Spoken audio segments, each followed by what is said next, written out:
사랑하는 그리고 존경하는 총청합회 목회자 여러분, 오늘 아침에도 다시 새로운 주제, 좀 긴 제목을 가지고 말씀드리게 된 것을 매우 감사하게 생각합니다.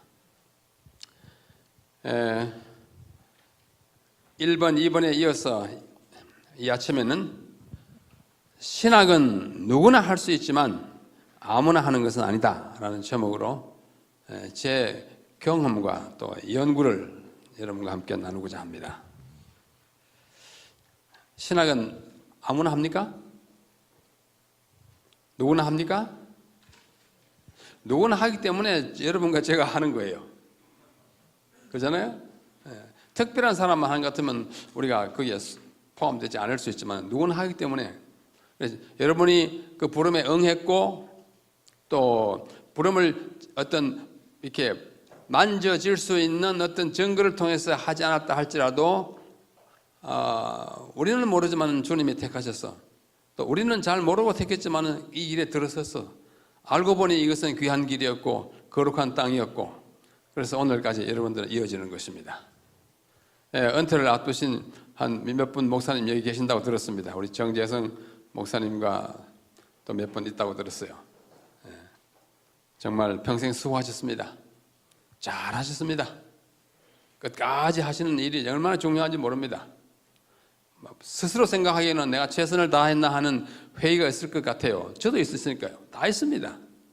우리가 아무리 정말 분골쇄신한들 어찌 그것이 만족스럽겠습니까마는 그러나 그 부름에서 이탈하지 아니하고 끝까지 그 길에 오직 이 한 일만을 위하여 걸어온 여러분들의 걸음은 아름답다고 주님께서는 상 주실 것이라고 확신합니다. 우리 모든 후배 목사님들도 그렇게 하시길 바랍니다. 그런데 요즘 보면 아무나 이 일을 준비되지 않는 사람이 자꾸 찝쩍찝쩍 건드립니다. 그래서 교회에 분란이 많아요. 우리 전문 교육이 없는 사람이 사람 병 고치면 됩니까? 고치겠다. 그 가짜 의사는 금방 잡혀 들어갑니다. 무면허 의사. 여러분들이 새겨 들으시길 바라고 제가 이렇게 좀 뾰족한 듯이 말씀드린다고 해서 너무 아프게 느끼지 마십시오. 제가 다른 바깥 사람들을 두고 하는 얘기니까요.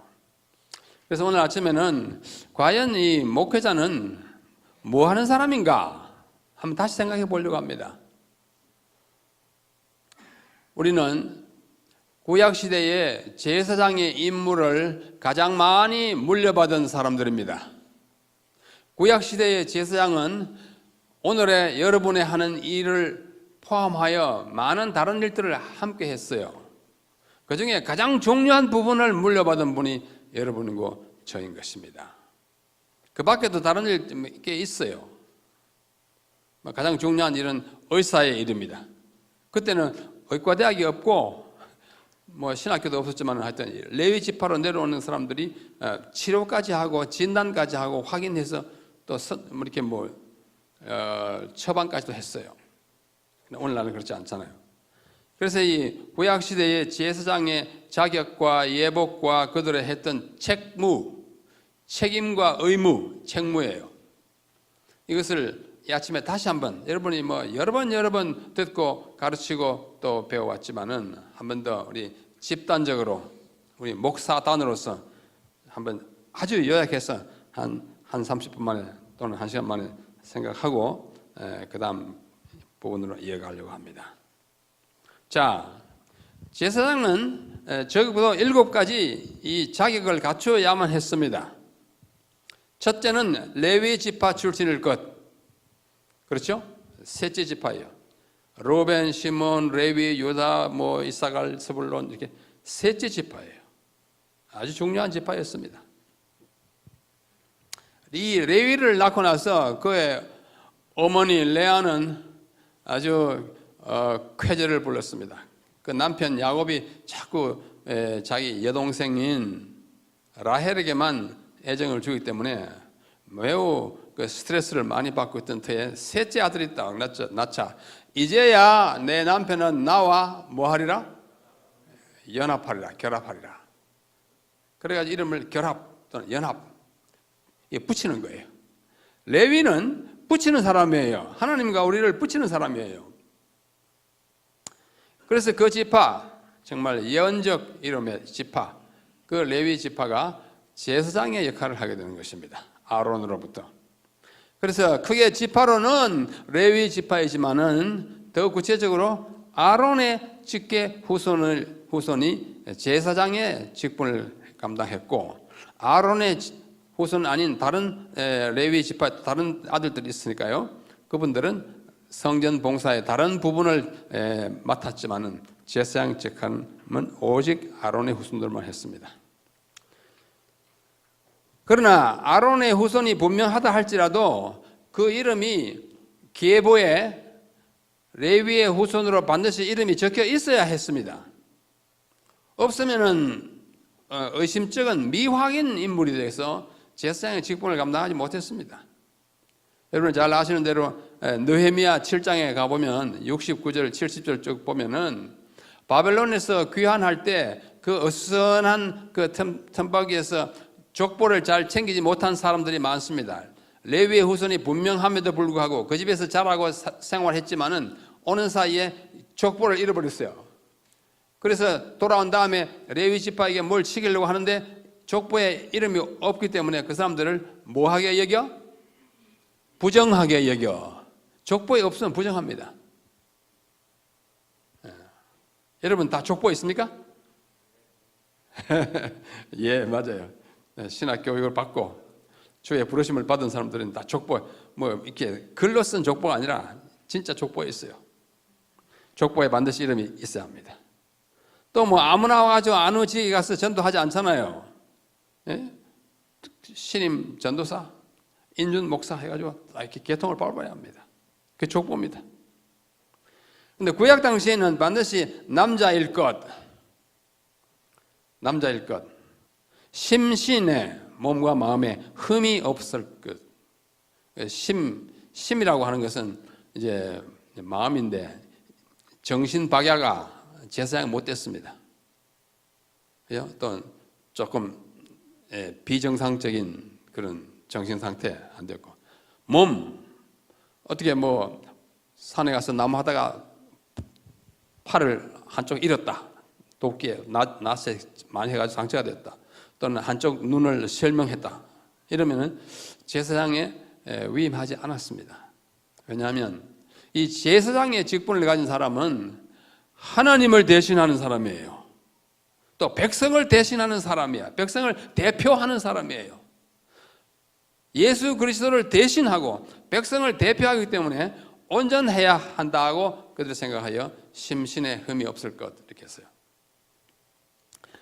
그 다음에 나이가 처음에는 30세 이상일 것. 여기 30세 미만의 우리 전도사들 꽤 많이 있죠. 또 인준 목사들도 많이 계시리라 생각합니다. 뭐 요즘은 지능 발달 정도가 속도가 옛날보다 빨라서 많이 성숙하지만 옛날에는 30세가 되어야 인간 구실을 제대로 한다고 생각했습니다. 그래서 예수님이 30세부터 이제 공적 생활을 했고 30세 됐어야 했는데 나중에 이제 좀 발달하고 또 인력이 부족하기 때문에 25세로 낮춘 때도 있어요. 그래서 30세 또는 25세 이렇게 말하자면 성숙한 남자일 것. 지적으로 또 정신적으로 또 육체적으로 발달이 어느 정도 된 사람들 이렇게 말. 이 모든 것을 갖춘 다음에 그는 위임식이라고 하는 엄숙한 예식에 참여하고 나서야 직무를 시작할 수 있었습니다. 요즘 같은 목사 안수식 같은 것이죠. 뭐 굉장히 엄숙한 예식이었어요. 그 예식에 관해서만 기록된 성경에 레위기 8장 온통 그 위임식만요. 또 출애굽기 28장 그 복장과 위임식에 대해서만 이야기합니다. 그만큼 중요해요. 그 중에 가장 우리 인상 깊게 보는 것은 제사장 위임식 할 때 오른쪽 귓불에다가 소 피 바른 거예요. 또 오른쪽 엄지가락에다 피 발랐어요. 또 오른발 엄지가락에다 피 바르고 또 기름도 발랐어요. 이거 뭐 그렇게 복잡한 과정인가? 성경이 복잡한 거 많아요. 까다롭게 보이는 게 많지만은 하나님은 이유 없이 필요 없이 까다롭게나 복잡하게 하지 않습니다. 까다로운 만큼 의미 있고 복잡한 것만큼 거기에 메시지가 있어요. 왜 복잡하게 했습니까? 지금 보시다시피 저기다 기별이 있어요. 뭐 보석을 12개나 달고 있느냐? 와이프에 말씀하시기를 전도법에 전도봉사 메시지가 있다고 그랬어요. 메시지 있습니다. 그래서 우리는 깊이 연구해야 돼요. 그래서 귀에다가 이 피를 바른 것은 듣는 거 조심하라 그거예요. 예? 아무거나 들어가지고 듣지 말고 손 놀림 조심하라 그거예요. 이 행위에 가장 많은 행위의 이 분량이 손으로 하지 않습니까? 또 발에 바른 것은 가는 곳 조심하라 그거예요. 자, 이런 제사장이 이제 위임을 받아가지고 봉사를 하는데 그 중에 특별히 대제사장은 저 옷이 대제사장 옷이에요. 7가지 특별한 옷을 이렇게 입고 봉사했습니다. 그래서 편의상 옷 입는 순서를 따라서 맨 아래부터 1번 하겠어요. 맨 아래 먼저 속옷을 입으니까 백색 예복. 성경에는 반포 속옷이라 이렇게 했어요. 이 반포라는 색깔 이것이요 번역이 틀렸습니다. 표범이 그 무슨 점을? 반점을. 반이 뭐냐 하면 얼룩덜룩할 반자예요. 근데 이게 얼룩덜룩합니까 이게? 이거는 오역입니다. 이제는 하도 익숙해졌기 때문에 고치지는 못하지만 너무 익숙하면 못 고쳐요. 세례 우리는 침례라고 하지만 바깥 사람은 못 고치잖아요. 너무 익숙해져 버려가지고. 그래서 저는 이 반짝 얼룩덜룩한 반자를 반포 속옷을 맞아요. 근데 흰색이기 때문에 백색 예복이라고 일컫기를 좋아합니다. 안에 흰색이에요. 어디까지 왔느냐면 여기 발목까지 덮고, 그 다음에 소매도 손까지 우리 와이셔츠 소매처럼 여기까지 오고 이렇게. 그 다음에 이렇게 해서 온 몸을 손과 발과 얼굴만 제외하고 머리를 제외하고는 다 감쌌어요. 흰색으로 예수 그리스도의 의를 상징하는 옷을 먼저 입어야 돼요. 물론 그 안에 뭐 러닝셔츠나 뭐 팬티 같은 게 입었겠죠. 그 다음에 입은 옷이 요거예요. 파란 건데 성경에는 그냥 겉옷이라고 번역해 놨습니다. 조금 더 확실하게 하기 위해서 청색 예복 이렇게 입었고 이런 부르고. 근데 아래 다른 쪽 돌아가면서 금방울이 있고 석류가 있고, 금방울은 진짜 금으로 만든 방울이고, 금방울을 영어로 뭔지 아세요? 골든 벨. 우리 고등학교 학생들 하는 골든 벨 여기서 왔어요. 골든 벨이에요. 그 다음에 그 하나씩 건너가지고 석류가 있었어요. 이런 2개씩 있었어요. 그 다음에 입은 옷이 에봇, 대제사장의 아주 상징적인 예복이에요. 에봇은 히브리 말에서 그대로 옮긴 것입니다. 그 다음에 띠를 똑같이 재료를 가지고 만들었어요. 그렇죠? 백색 예복, 청색 예복, 성경 용어로는 반포, 속옷, 겉옷, 그 다음에 에봇과 띠 한 묶음 물어보고, 그 다음에 올려 따른 것이 판결 형패입니다. 판결 형패 위에는 12개의 보석이 홍복석, 황옥, 녹보석 쭉 붙였어요. 12개. 그 다음에 양쪽에 하나씩 우림, 둠밈 있었어요. 우림, 둠밈. 이게 잘 나타나있지 않지만.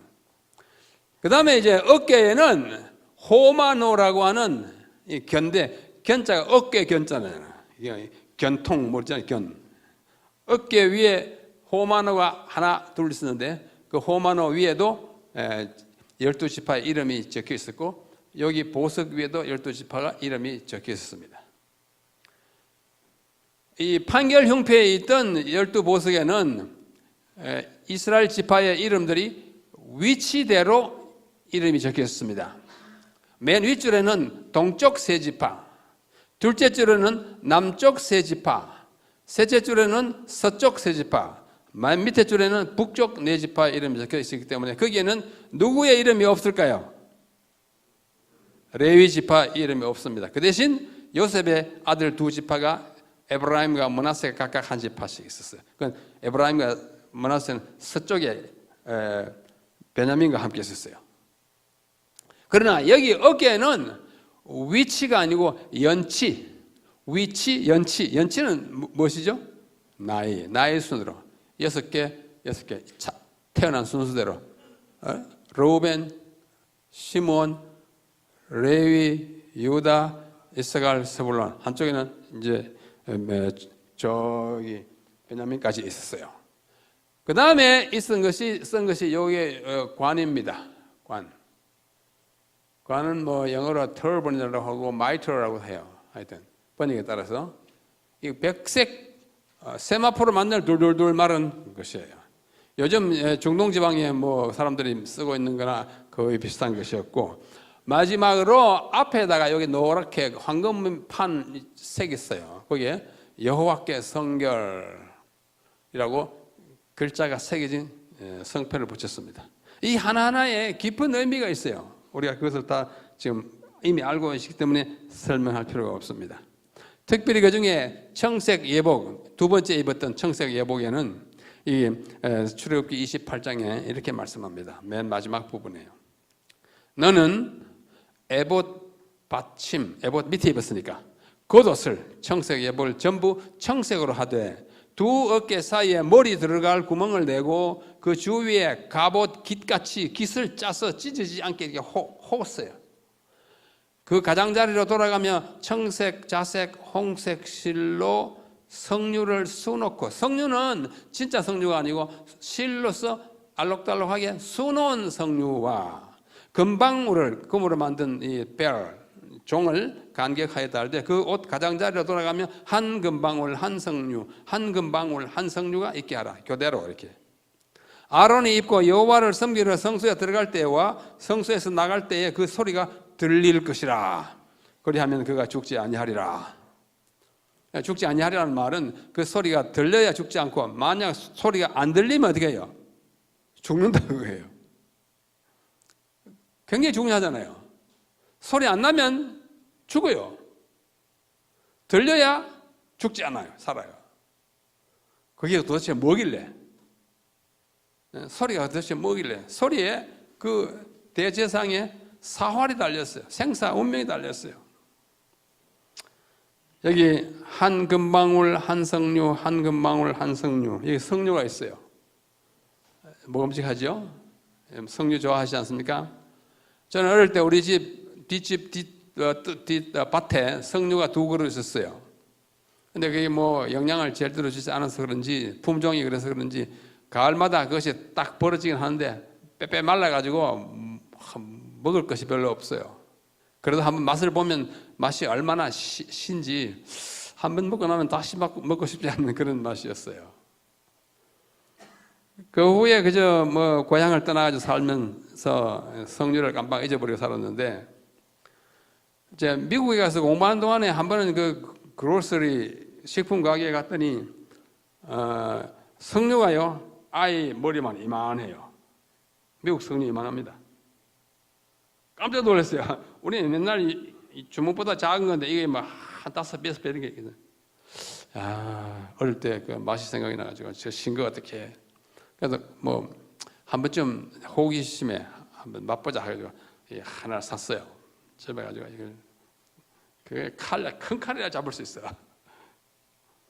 그래가지고 한번 이 주스 물이 쭉 나오는데 마시니까 예측했던 것과는 달리 물이 주스가 얼마나 단지 신맛이 거의 없어요.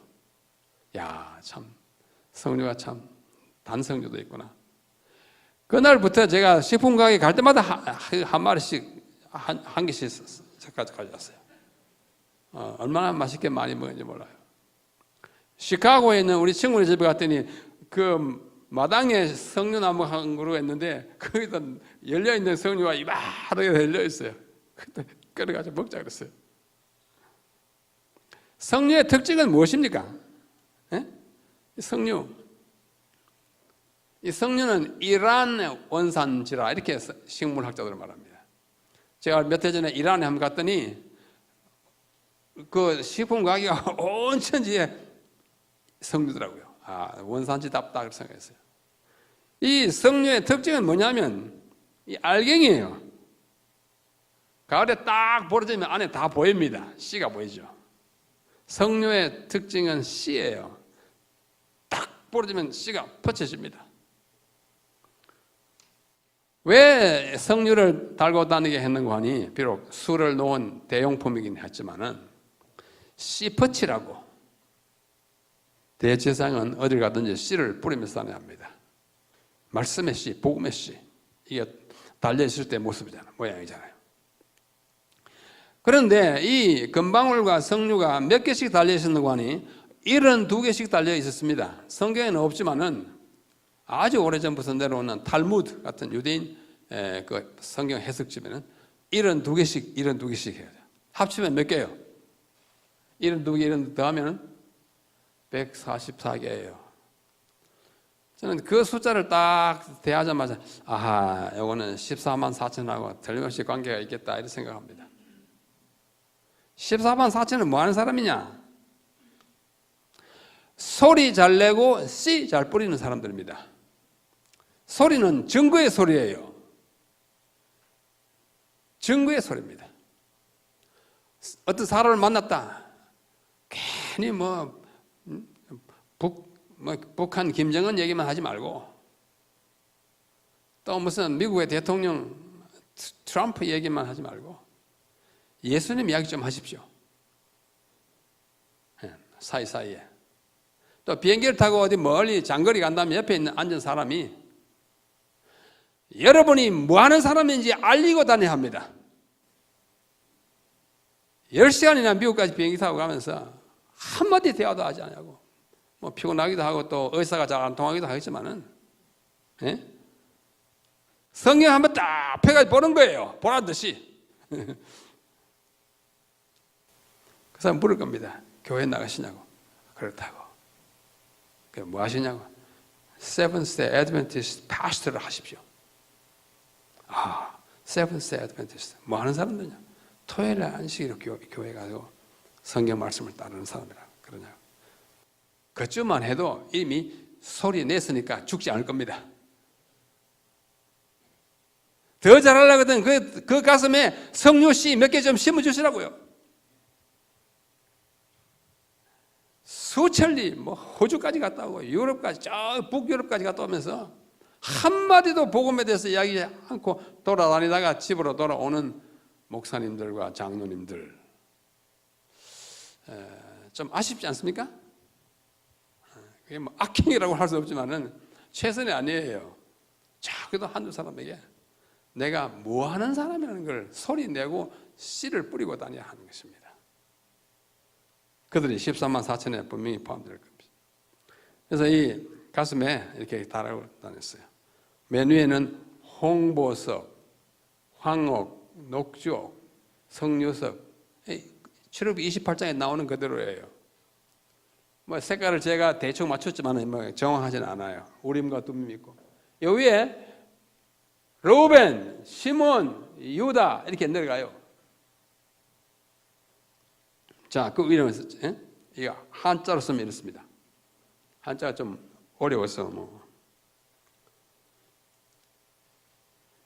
자, 유다, 시몬 얘기 아니고 여기 동쪽에 있는 세 지파예요. 동쪽에. 그다음 시몬은 남쪽에 있어요. 르우벤, 시몬, 갓. 서쪽에는 에브라임, 므낫세, 베냐민 있고 북쪽에는 단, 아셀, 납달리 있어가지고 이렇게 있었어요. 뭐예요? 대제사장은 12지파를 가슴에 얹어가지고 다니는 분들이에요. 가슴은 사랑이잖아요. 품고 다녀야 돼. 여러분 어디 출장 가든지 여러분 교회 장로, 집사, 교인, 어린아이까지 품고 다녀야 돼요. 저녁에 그들을 위해서 기도해야 돼요. 애정을 어디 떠나 있을 때도 상징적으로라도 안고 다녀야 돼요. 그게 책임이잖아요. 그게 사랑이에요. 가슴에 품고 다니는 것입니다. 그러면 이 제사장이 하는 임무가 뭐냐? 오늘 우리가 좀 심각하게 생각을 하려고 합니다. 임무가 뭐예요? 많아요. 많은데 그저 제가 정리한 대로 첫째는 제사장은 영어로 priest라고 그러지 않습니까? priest. 제사장이 첫째는 뭐냐? preacher. 설교자입니다. 목사입니다. priest as preacher. preacher는 또 teacher이기도 해요. 자, 신명기 33장 모세 노래죠? 모세가 하는 12지파에 대한 이야기잖아요. 셋째 지파 레위 지파에 대해서 말할 때 레위 지파에 대하여 33장 10절 전반부만 보면 레위 지파는 주의 법도를 야곱에게 주의 율법을 이스라엘에게 가르치며, 자, 주의 법도나 주의 율법이나 같은 말이에요? 아니에요? 같은 말이에요. 야곱이나 이스라엘이나 그 사람이에요. 야곱의 다른 이름이 이스라엘이잖아. 여러분 가지고 뭐라 그래요? 예, 대꾸법이라 그러죠. 똑같은 말을 다른 단어로 말해요. 똑같은 사상을. 율법도를 야곱에게 가르치나 율법을 이스라엘에게 가르치나 똑같은 거예요. 이렇게 자꾸 같은 사상을 두 번씩 반복해가지고 비슷한 말로 이렇게 평행을 시키는데 이걸 가지고 평행법 또는 대꾸법이라 그래요. 왜 그렇게 합니까? 예? 첫째, 듣기 좋으라고. 둘째, 강조하기를 그래요. 그러니까 레위 지파가 뭐 하는 사람이냐? 한마디로만 말은 뭐예요? 하나님의 백성, 그의 백성에게 뭐 하는 사람이요? 법을 선포하는 사람이에요. 율법을, 요즘 말하면 성경을 가르치는 사람입니다. 여러분, 설교하실 때 가르침이 없는 설교는요, 그거는 맹물입니다. 웃기만 하고 넘어가지 마십시오. 뭔가 건질 거 있어야 돼요. 국 건더기 하나 있어야지. 가르쳐야 합니다. 그게 뭐 교훈이라고도 할 수 있고 메시지라고 할 수 있고 우리말로 기별이 있어야 돼요. 어제 제가 말씀드렸습니다. 설교는 뭐다? 사사사사사. 그중에 하나 뭐예요? 사상이다. 설교는 사상이에요. 사람이다. 사상이다. 사명이다. 그렇지 않습니까?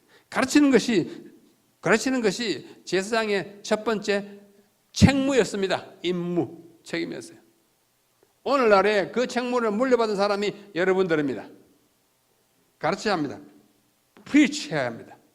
또 여기 말씀하기를 출애굽기 28장에 방금 말씀한 대로 석류와 금방울, 석류는 씨를 심어주는 것이고 금방울은 소리를 내게, 소리와 씨를 퍼쳐주는 거예요. 증거하는 거예요. 둘 다 증거하는 것입니다. preacher인 것입니다. 여러분 어디 가든지 오늘날 우리가 옛날 사람처럼 그런 예복을 입고 다니지 않지만은 어디 정신적으로 그 예복을 입고 다녀야 돼요. 어떤 사람이 대화를 막 이끌어가는데 그냥 거기 그저 멍하니 이렇게 참여하는 거 좋지만은 아무 말 한마디도 않고 그들 가운데 재림교회 목사가 한 번 있었다는 것을 알게도 하지 않고 에스겔 보고 그랬잖아요. 너희 가서 전해라. 안 들을 거다. 그래도 전해라. 너희 가운데 누가 있었음을 알게 하라. 선지자 있었음을 알게 하라. 이번에 모인 단체 가운데 재림교회 목사 한 분 있었음을 뭐 하라? 알게 하라. 알게 해야 됩니다. 그래서 재림교회 목사 하는구나. 그 사람 뭐 하는 사람 모르지만 하나 있었다. 나중에 어디 가다가 또 재림교회 그때도 있었는데 이 사람 또 있구나. 또 한참 더 하다 보면 또 재림교회 신자 도대체 뭐 하는 사람들이요? 이러면 전도가 되는 거예요. 그게 씨 뿌리는 거라고요. 씨 뿌린다고 다 싹이 납니까? 아니잖아요. 그러나 뿌리는 책임은 우리에게 있는 것입니다. 여기 세월이 많이 흐른 다음에 말라기 시대에 왔어. 말라기 2장은 아주 맹혹한 견책, 질책이에요. 누구를 향한? 제사장들에 대한 질책이에요. 말라기 2장에 보면 제사장들아 들으라 하고 시작합니다.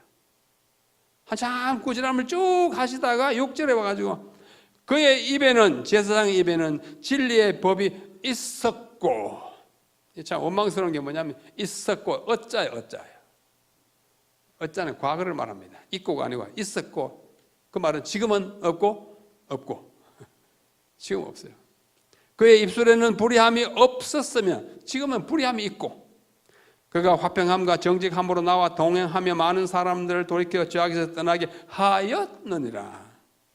과거에 대한 회상에 불과합니다. 그러면서 제사장의 입술은 지식을 지켜야 하겠고 사람들은 그 입에서 율법을 구하게 되어야 할 것이니 제사장은 만군의 여호와의 사자가 되면을. 아주 실책이에요. 과거에는 그런데 지금 다 형편없다 이거예요. 제사장의 입술에는 지식을 지켜야 한다. 여러분이 나눠줄 게 많이 있을지라도 가장 잘 나눠주고 많이 나눠줘야 할 것은 지식인데 무슨 지식이에요? 구원의 지식이에요. 네? 구원의 지식입니다. 어찌하든지 어떤 방법과 어떤 묘사를 하든지 간에 구원의 지식을 전거하는 것이 여러분이 영어 가르치는 것이 여러분의 평생의 책무가 아니잖아요. 영어도 좋긴 좋아요. 그걸 방법을 해가지고 또 할 수 있지만은 그러나 전반적으로 여러분의 삶은 생명의 도리를 그 율법을 전하는 데 있는 것입니다. 첫 번째 프리스트는 뭐 하는 사람이요? preacher, 설교자고 교사인 것입니다. 둘째, 제사장은 as prayer. 이 prayer라고 하는 단어는 발음이 두 가지예요. 제가 방금 읽은 것처럼 prayer 이렇게도 할 수 있고 그냥 prayer 이렇게 할 수 있습니다. prayer 하면 기도이고 prayer 하면 기도하는 사람이에요. 사전에도 그렇게 나와 있습니다. 스펠링은 같지만 발음이 달라요. prayer 하면 기도, the Lord's prayer, 주님의 기도. prayer 하면은 기도하는 사람이에요. 여기 아까 읽었던 신명기 33장 10절에 B의 그 다음 부분은 레위 지파는 주 앞에서 분향하고 대제사장이 하는 일이잖아요. 온전한 번제를 주의 제단 위에 드리리로다. 모든 제사는 여러분 기도입니다. 아시죠? 분향만 기도 안 해요. 이것을 태워 없애니 우리의 죄를, 이 죄인의 죄를 사해 주시옵소서. 기도와 함께 다 올라가는 거예요. 특별히 향은 기도인 것입니다. 그러므로 제사장의 기도, 누구를 위한 기도예요? 여러분의 회중을, 교회를 위한 기도예요. 어디 그뿐이겠습니까? 이 나라를 위해 기도. 요즘 나라가 좀 뒤숭숭해요. 참 위태해 보입니다. 그죠? 이때에 남과 북의 지도자들이 정말 이 민족과 나라를 사심없이 섬기도록 우리 기도해야 하는데 분향하는 것은 구약시대 제사장들이 하는 기도의 행위였습니다. 출애굽기 30장에 보면은 이 분향할 때 향을 만드는 방법, 그 재료가 잘 나타나 있습니다. 아시죠? 30장. 여호와께서 모세에게 이르시되 너는 소합향과 나감향과 풍자향의 향품을 가져다가 그 향을 유향에 섞되 각기 같은 분량으로 하고 그것으로 향을 만들되 향 만드는 레시피예요.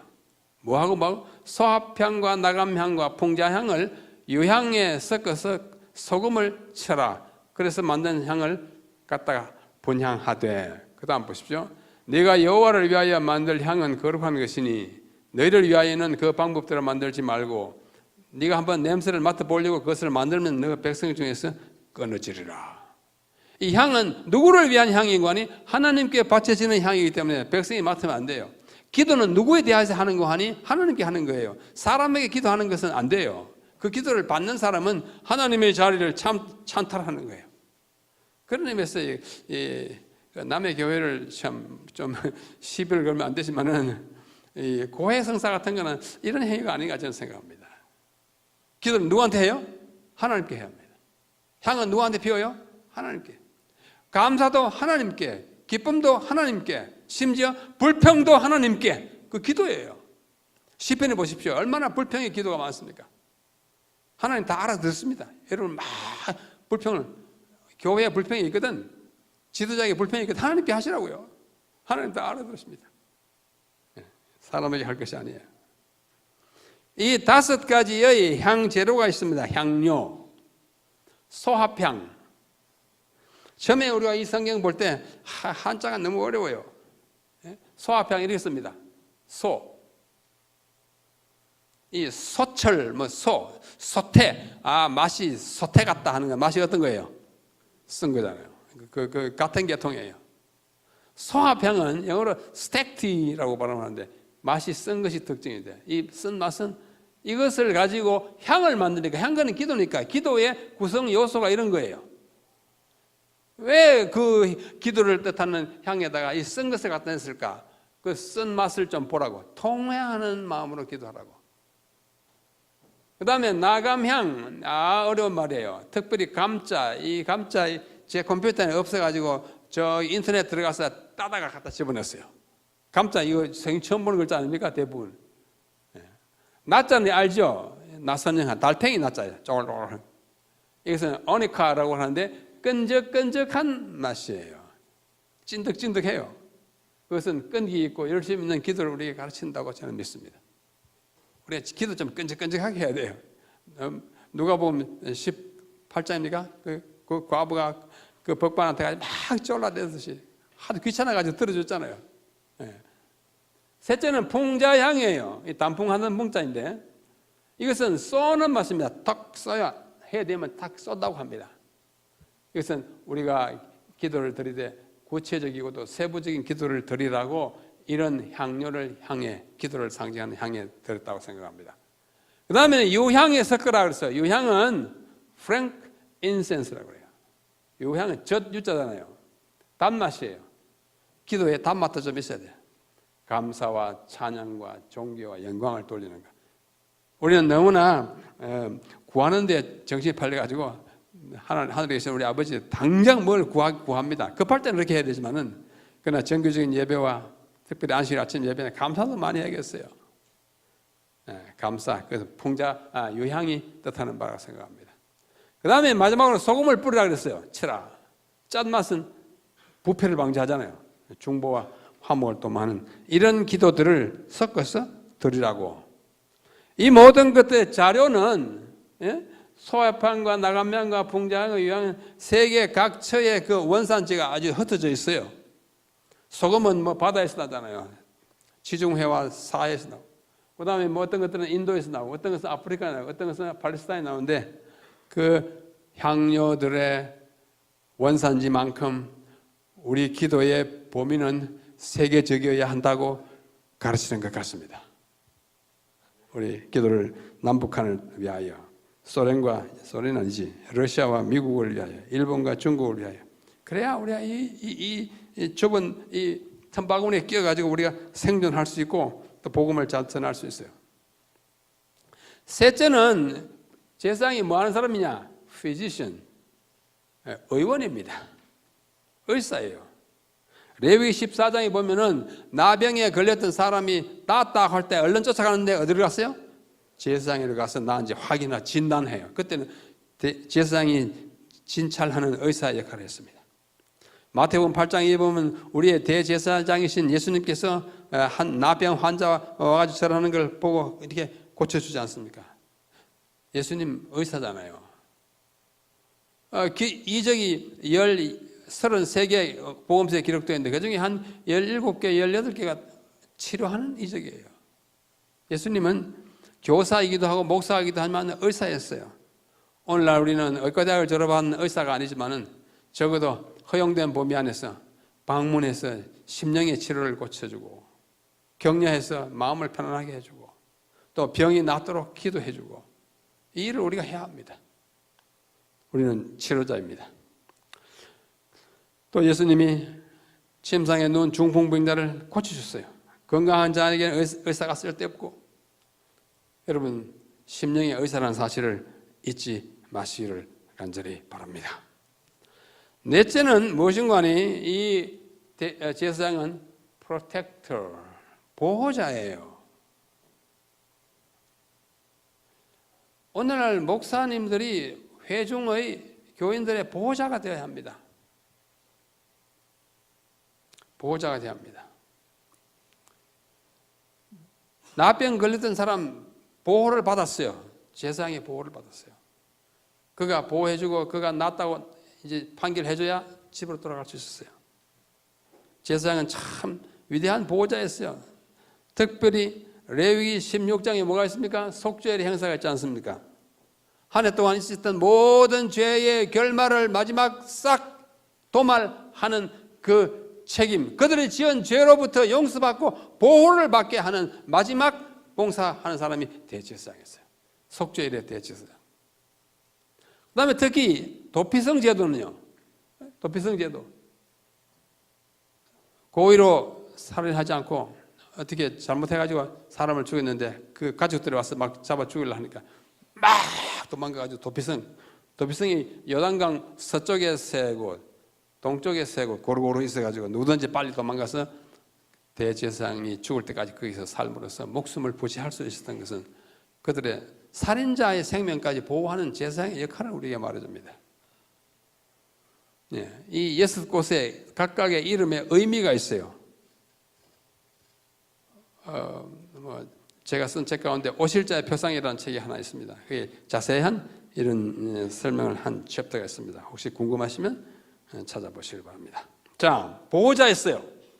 다섯 번째 제사장은 뭐하냐? peacemaker, 화평케 하는 사람입니다. 싸움 붙이는 사람 아니에요. 그런데 교회의 속성이 다 인간인지라 한 목사님 오시면 이제 친해지려고 하고 또 하다가 또 좀 관계가 좀 서먹서먹해지면 또 다른 사람하고 또 이상하게 되고 그런 데가 참 많이 있어요. 많이 있어요. 그러나 좀 절대로 한쪽 편만 들므로써 교회를 두 조각 내는 일에 결정적인 역할을 하는 사람은 되지 않기를 바랍니다. 비록 그 교회에서 쫓겨나는 일이 있어도 그때는 합해서 보호합니다. 더 적합한 곳으로 보낼 것입니다. 그 교회를 쪼개놓고 나오는 일은 없어야 합니다. 화평케, 끝까지 화평케 하다가 안 되면 물러날지라도 노력은 화평케 하는 쪽으로 해야 돼요. 힘들죠? 힘들어요. 장로님들이 들으시면 좀 노하시겠지만 고약한 장로님들이 여기저기 계세요.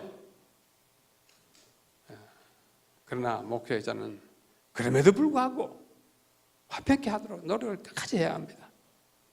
우리 주님은 우리의 화평이신지라 둘로 하나를 만드사 원수된 것 곧 중간에 막힌 담을 자기 육체로 허시고 레위 연합시키는 사이에요. 그리하면 모든 지각에 뛰어난 하나님의 평강의 하나님이 너희와 함께 하시리라. 우리는 이 땅에 평강케 하는 직분을 가졌다는 사실을 이해하고 팔복에 나타나는 화평케 하는 자는 복이 있는 이 복받을 사람의 직분이 화평케 하는 것이라는 것을 우리 잊지 말아야 합니다. Peacemaker, 다섯 번째입니다. Peacemaker. 여기 또 골로새서에도 같은 말씀합니다. 그리스도의 평강이 너희 마음을 주관하게 하라. 너희는 평강을 위하여 한 몸으로 부르심 받았다고. 화평케 하는 자가 복이 있다고. 산상설계 마태복음 5장 9절에 화평케 하나님의 아들이라 일컬음을 받을 것입니다. Peacemaker. 레위기에 화목제가 화목제는 다른 말로 화평제입니다. 아시죠? Peace offering. 화목제, 화목, 화평, 평안 다 똑같은 말이에요. 우리 신약성경에 평안을 너에게 끼치노니 화평케 하는 자는 평화 운운하는 것 다 에레네 헬라가 똑같은 거예요. 또 구약에는 전부 뭐예요? 샬롬, 샬렘 같은 어원에서 와요. 사람이 만일 화목제의 제물 예수님도 로마서 3장 25절에 이 예수를 하나님이 그의 피로써 믿음으로 말미암는 화목제물로 삼으셨다. 여기 화목제물은 힐라스테리온이에요. 속죄소로 삼으셨어요. Peacemaker, 우리의 직분입니다. 여섯 번째는 이 제사장이 뭐 하는 사람이냐? Proclaimer, 조금 잘 안 쓰는 단어 Propagator, 뭐예요? 선포하고 선전하는 사람이에요. 우리가 너무나 잘 아는 베드로전서 2장 9절. 오직 너희는 택하신 족속이요 뭐요? 왕 같은 제사장들이요 거룩한 나라요 그의 소유된 백성이. 우리가 다 제사장인데 이 제사장이 뭐하냐? 끝에 가면 그의 아름다운, 우리는 어두움 가운데서 이끌어 불러낸 자의 아름다운 덕을 선전 또는 선포하게 함이라. 그렇게 말해요. 우리를 어두움 가운데서 빛 가운데로 이끌어낸 자의 아름다운 덕, 이 덕이 뭐예요? 구원의 덕이에요. 멸망에서 상명으로 이끌어온 그 덕을 입고 우리가 사는데 그 덕을 선포해야 돼. proclaim 해야 합니다. 여러분 설교가 이런 그리스도의 덕을 선전하는 것이에요. 디모데후서 4장 2절.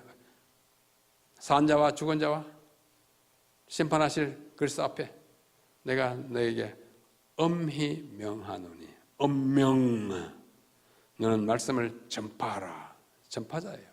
하나님의 사랑을, 그의 구원을, 그의 오심을 선포하는 사람이, 프로클레이션 하는 사람이 제사장이라는 사실을 우리는 기억해야 합니다.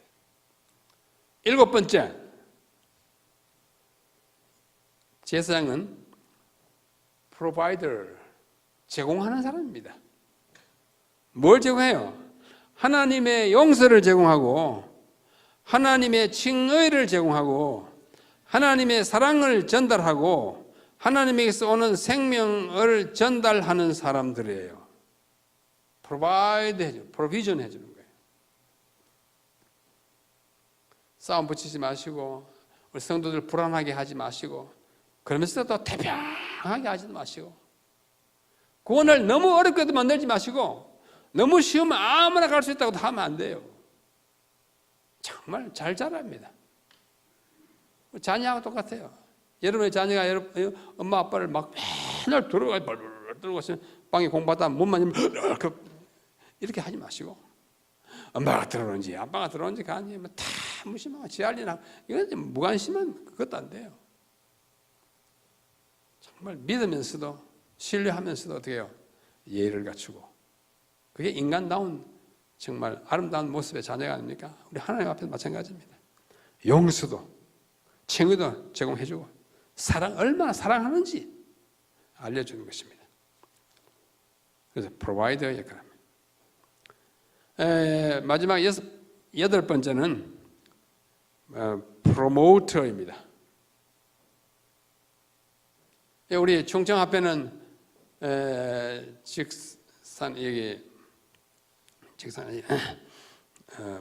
우리 36 식품 있잖아요. 그게 많은 판촉자 있죠? 판매 촉진하는 사람. 촉진, 프로모션을 그러잖아요. 여러분 다 판촉자들이에요. 아세요? 무슨 판촉자예요? 성도의 영혼의 안전을 판촉하는 사람이에요. 나라와 교회의 평안을 위해서 프로모션 하는 사람이에요. 교회의 성장과 부흥을 위하여 프로모션 하는 사람이에요. 하나님의 나라의 건설을 위해서 프로모션 하는 사람이에요. 이거 잊지 말아야 합니다. 참 책무가 큽니다. 정말 책무가 커요. 이 책무를 다 하면은 정말 생명의 면류관뿐만 아니라 승리의 면류관을 얻게 될 것입니다. 면류관이 2개 있는 거 아시죠? 우리말은 다 면류관인데 헬라어는 2개 다릅니다. 하나는 왕이 쓰는 왕관이고 하나는 승리자가 쓰는 승리의 면류관인데 우리 성경에는 조금 불행하게도 둘 다 면류관이라고 이렇게 해놨어요. 하나는 스테파노스이고 하나는 디아데마입니다. 디아뎀은 영어로 다이아뎀, 그건 왕이 쓰는 것이에요. 스테파노스는 손기전같이 게임에서 이긴 사람이 쓰는 거예요. 여러분은 둘 다 쓸 것입니다. 스테파노스도 쓰고 디아데마도 쓸 것입니다. 왜요?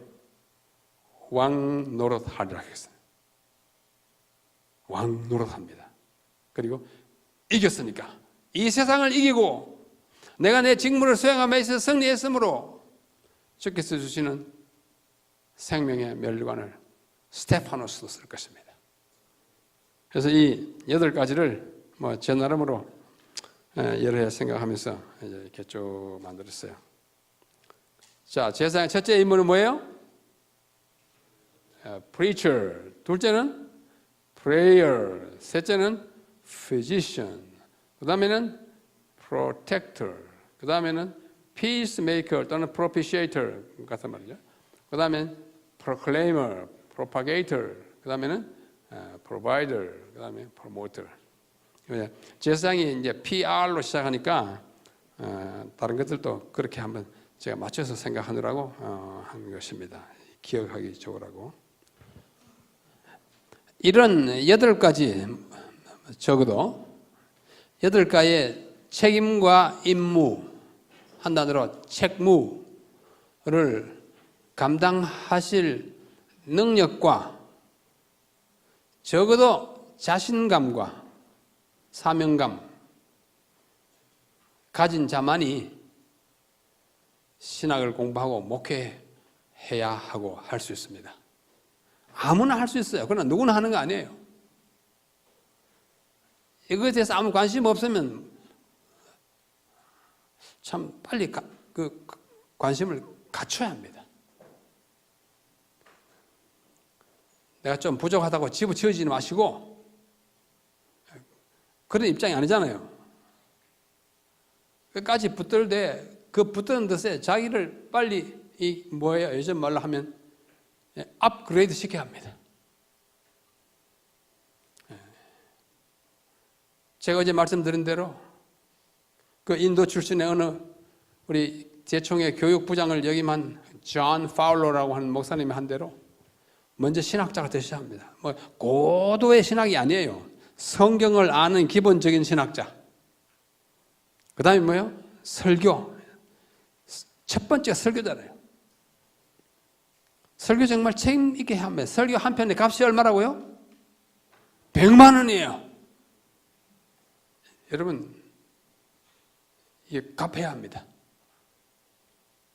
물론 능력이 달라요. 그러나 최선을 다하는 노력을 보이면 성도들 감동받습니다. 제가 총청합회가 아닌 다른 합회에 한번 갔습니다. 제가 잘 아는 아주 친절한 장로님 한 분이 오시더니 남 목사님 도대체 학생들을 어떻게 가르쳤길래 설교를 이렇게도 못합니까? 그 사람만 하면 제가 기가 팍 주십니다. 그래서 장로님 말씀해 주세요. 설교를 어떻게 합니까? 우리 장로들요 안 속습니다 그래요. 그럼 어떻게 속는 거예요? 우리가 처음 이제 부임해가지고 이제 젊은 목사가 설교를 쫙 하면 그럴듯하게 막 이렇게 제시하면 와 하고 있는데 며칠 후 보면 그게 어디서 나온 거라는 걸 다 안다는 거야. 컴퓨터에 들어가서 뭐 어떻게 해가지고 쫙 뽑아가지고 쫙 하는데 도무지 연구한 흔적이 없고 그냥 뽑아가지고 와서 띠게 하더니 한두 번은 속지만은 그 다음에 안 속습니다. 이래. 여러분 참고는 하십시오. 그 내용 좋은 것은. 그러나 그것을 다시 소화하고 다시 다듬고 자기 것으로 만들어서 자기의 일부가 된 다음에 증거해야 그게 은혜 되는 것이 그냥 한 번도 명상도 해보지 않고 기도도 해보지 않고 쫙 뽑아다가 쫙 보여주고 쪼르르 안 속습니다. 이래요. 제발 좀 노력을 들여서 설교 준비하도록 단단히 가르쳐 주십시오. 그렇게 하겠습니다. 제가 현직에 있을 때 가장 많이 받은 지적은 뭐냐 하면 우리 목사들이 젊은 목사들이 나가가지고 2가지를 잘 못한대. 하나는 설교를 잘 못하고 하나는 인사 예절이 없대.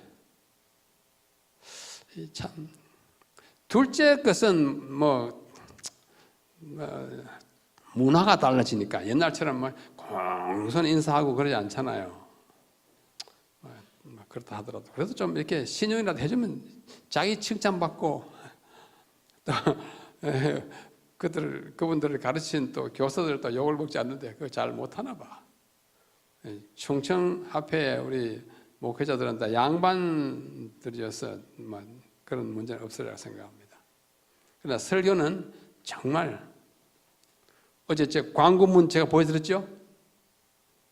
어떻게 준비하라? 죽을 각오로 해야 돼요. 왜? 이게 사람을 살리는 말이 돼야 되기 때문에 그냥 예수님 말이라고 그대로 전하면 사람 죽는다니까요. 예? 성경 말이라고 그대로 문자 전하면 자살한다니까. 정말 테크닉이 필요합니다. 고도의 테크닉이 필요해요. 살려야 됩니다. 성경에는 많은 논리적, 수사적 과장법이 있습니다. 눈을 빼버리라! 그 과장법이에요. 눈을 뺄 만큼 눈 잘 사용해가지고 나쁜 거 보지 않도록 하라 이 뜻이죠. 찍어버리라! 그 찍을 만큼 이 가지고 나쁜 일을 하지 않도록 잘하잖아요. 부자가 천국 가는 것이 낙타가 바늘 끼고 들어가는 것보다 더 어렵다. 그럼 돈 가진 사람 천국 가. 한 사람은 뭐 낙타가 어떻게 바늘 끼고 들어갑니까? 예수님 하시는 말씀이잖아요. 그래 과장법이라고 그래요. 과장법은 허풍 떠는 것하고는 다른 것입니다. 논리적인 하나의 방법이에요. 그만큼 강조하는 거예요. 정말 부자들 돈 잘 쓰라 이거예요. 눈 빼버려라. 눈을 잘 쓰라 이거죠. 그래서 이 기본적인 성경 해석과 설교 방법을 한 번 더 이렇게 훑어보면서 정말 오늘 설교 듣고 지금까지 죽으려고 그러던 사람 마음 고쳐먹고 열심히 살도록 만들어야 되지. 열심히 살던 사람 스스로 못 끊는 게 이거 어떻게 됩니까 이게? 여러분들은 뭐 하는 사람이에요? 사람 살리는 사람이에요. 이 책은 무슨 책이에요? 사람 살리는 책이에요. 그래서 저는 성경이 뭐냐? 뭐 이 책 저 책 하다가 궁극적으로는 제가 좋아하는 것은 생명교과서. 생명교과서입니다. 그래서 이런 8가지의 책무를, 책임과 의무를 감당하도록 갖춰가지고 그래야 목회는 아무나 하는 것이 아니라 갖춘 사람이 하게 되는 것입니다. 그래서 오늘의 오전에 마지막 한 얼마 동안은 제가 이제 신학 연구도 이제는 뭐 별로 하지 않습니다만은 제가 살아온 교사로서 제가 한 40년을 보내면서 제가 신학을 공부하고 가르치고 하는 사이에 제게 아주 깊은 영향을 끼친 선생님, 학자들이 한 몇 분 계십니다. 인격적으로 좋은 감을 끼친 분은 많지요. 그러나 제가 지금 여러분들에게 말하자면 선배 한 목사로서 제가 제 자신을 돌아보면서 제게 끼친 큰 영향을 끼친 스승님 몇 분을 소개해 드리려고 합니다.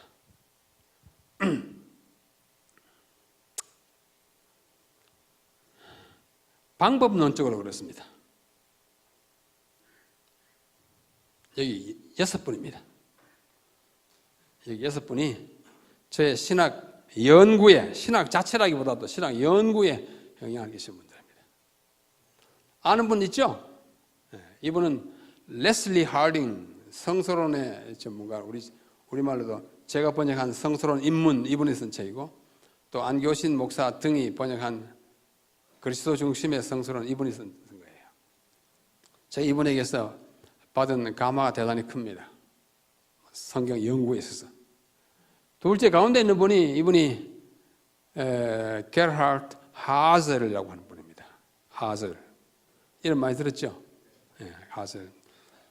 그 다음에 오른쪽에 있는 분이 윌리엄 셰이라고 하는 분이에요. 한국에 몇 번 왔었어요. 뭐 이분들 다 한국에 다 왔다 갔습니다. 이분은 안 왔다 갔어요. 셰이라는 분이고, 이분은 시그프리드 혼 박사예요. 그 유명한 고고학자 혼 박사입니다. 이분은 아직도 현역인데 유태인 이름 두캉이라고 하는 분이에요. 두캉.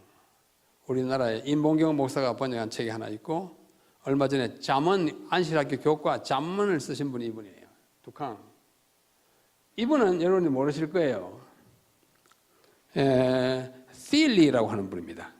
에드윈 틸리라고 하는 분인데, 이 중에 어떤 분은 수년 동안 저를 가르쳤고, 어떤 분은 한 달 가르쳤고, 어떤 분은 한 2시간밖에 안 가르쳤습니다. 그들의 신학을 내가 다 몰라요. 그러나 방법론적인 면에서 저에 끼친 영향이 있습니다. 딱 한 번 만나도 깊은 영향을 주는 분이 있어요. 그런 분들이 포함되어 있습니다. 뭘 가르치고 제가 어떤 영향을 받았는가 하나씩 한 번씩 좀 소개하려고 합니다. 첫째, 레슬리 하딩. 이분은 영국 사람입니다. 인도에서 태어나가지고 아버지가 인도에서 일하는 사이에 태어나가지고 영국 사람인데, 이분은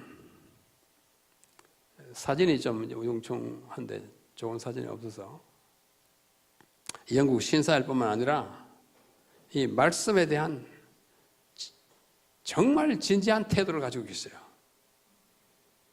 이 말씀에 대하여 조금이라도 경시 여기나 있으면 이 눈썹이 시커먼 분이에요. 눈썹이 피셔가지고 야단칩니다. 깊은 인상을 주신 분이에요.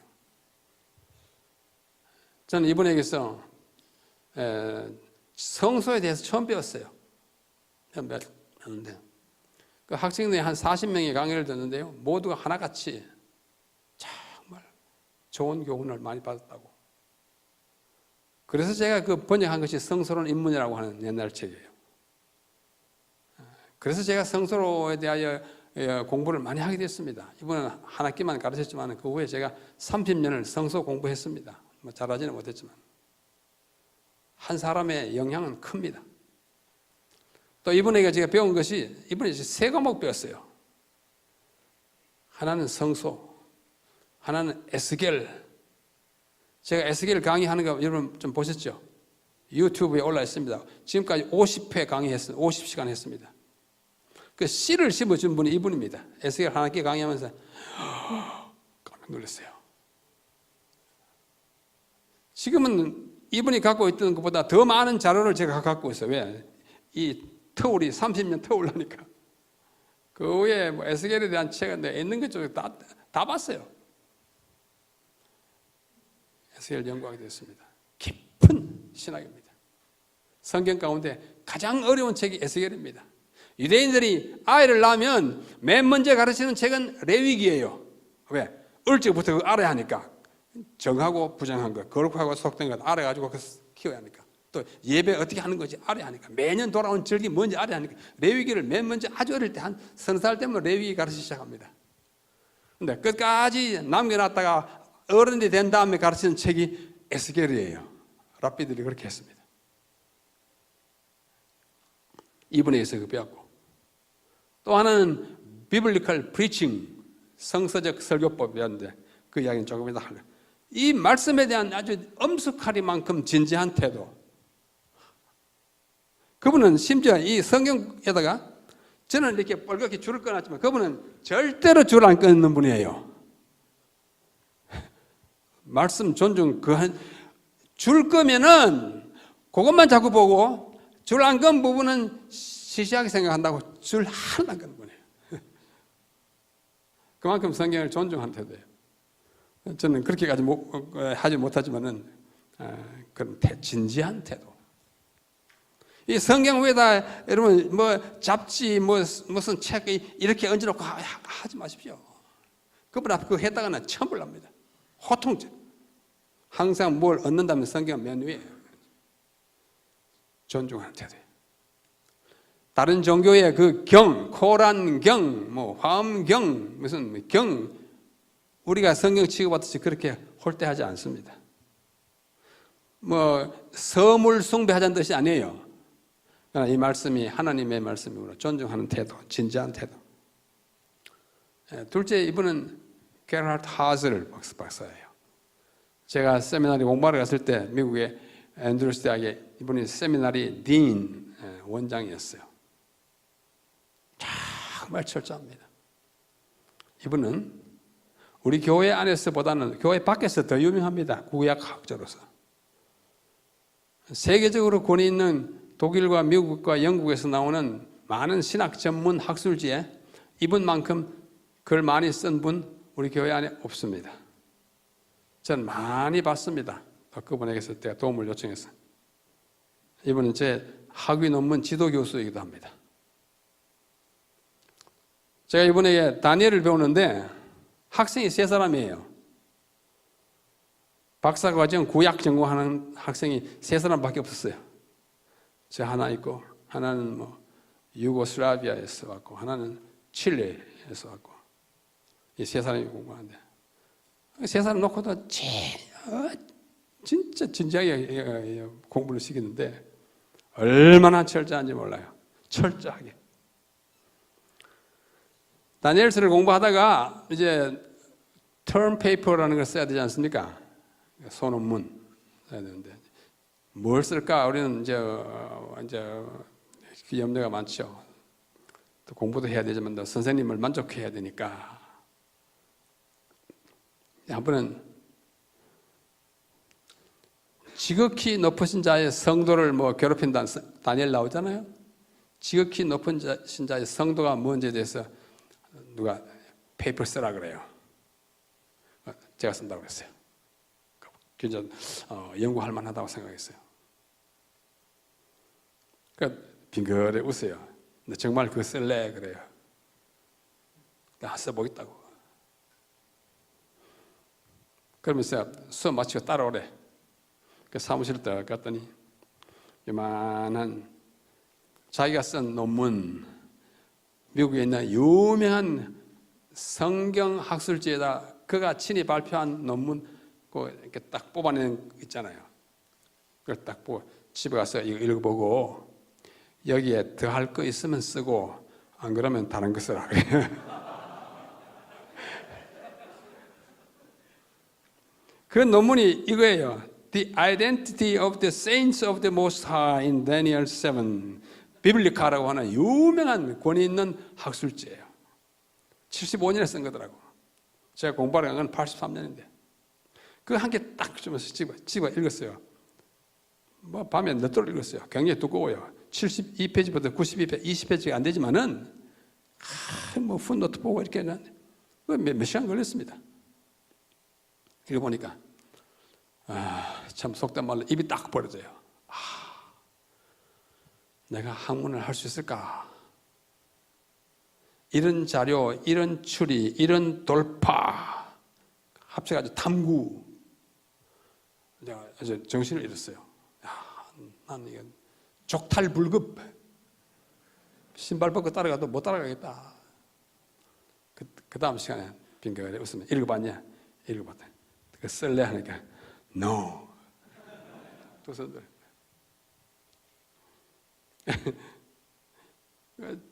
정말 철저한 모든 자료를 샅샅이 이자듯이 다 해서 결론이 딱 나와요. 그게 논문입니다, 사실. 그 다음에 다니엘 7장에 보면은 7장 9절 11절에 보면 그 지극히 뭐예요? 상고부터 계시는 자의 보좌 앞에 쫙 책들이 펴놓여 있는데 있잖아요. 보좌, 하나님의 보좌. 이거 누가 논문 쓰면 좋겠다 그래요. 이걸 내가 지금까지 여러 학생에게 시켜봤는데 다 실패하고 포기하더라. 오늘 셋 가운데 누가 하나 쓰면 좋겠다. 유고슬라비아에서 온 학생이 그 사람이 누구냐 하면은 스테파노비치라고 하는 우리 한국에 몇 번 왔던 IS에서 교수하던 그 친구예요. 잘 알죠?ズ드라프코 스테파노비치. 이 친구는 굉장히 순발력이 있어요. 제가 하겠다고. 우리 참 한국 사람, 동양 사람은 좀 이렇게 지금 자제하다가 하는데 하겠다고. 나 속으로 저건 내가 하고 싶은데 이런 생각이 들더라고요. 근데 먼저 가버렸으니까 가져갔어요. 한 일주일 지났는데 이 친구가 딱 오더니 나보고 Brother Nam, 너 지난번에 그거 하고 싶다는 얘기 했지? 그거 했다. 내가 이거 보니까 도저히 나는 못하겠더라. 네가 하려면 하라 그래요. 정말이냐? 정말이야. 다시 돌아달라 그러면 안 된다 그랬더니 그렇게. 그거 제가 가졌어요. 그 이야기 또 조금 철저해요. 그게 모든 이분이 쓴 책은요, 구약신학이라는 책 있잖아요. 그거는 미국의 100개 이상의 신학교에서 교재로 사용하는 교과서입니다.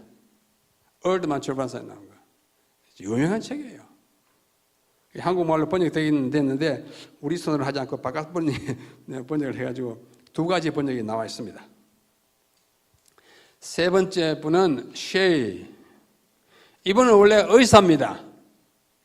의사로서 저 중미에 가가지고 7년 동안 의료 선교사로서 봉사한 다음에 다시 미국으로 돌아가가지고 처음에는 하버드 대학에서 공부하다가 학위는 U of M 미시간 대학에서 학위를 받았는데 굉장히 탁월한 분. 이분도 그 논문을 많이 써가지고 바깥에 엄청나게 많이 날렸어요. 이제 고고학 공부한 분이 됐습니다. 저는 이분에게서 여러 과목을 공부했는데 이분은요 아주 통쾌하리만큼 명쾌한 분이에요. 뭐 한번 썼다 하면 끝장 탁 내요. 그거 아무도 반박을 못해요. 진짜 반박할 여지가 없어요. 통쾌하게 탁 제시해놨어요. 제가 이분에게 유가리틱이라고 우가리 언어를 배웠는데요. 이분은 수업 시간에 교과서 하나 딸랑 들고 텍스트만 들고 와가지고 이다 우가리를 씁니다. 쓰고 한 집밥 가득 써놓고 외우듯이 막 읽어대요. 진짜 한숨밖에 안 나왔어요. 저는 어떻게 하나 그러는 분입니다. 근데 이분이 쓰는 말과 그런 아주 단문장이 많아요. 딱 들어요. 딱 하면 딱 아주 명쾌합니다. 제가 그 전까지 제가 쓰던 문장은 좀 질이 멸렬한 문장이 제가 보기도 많아요.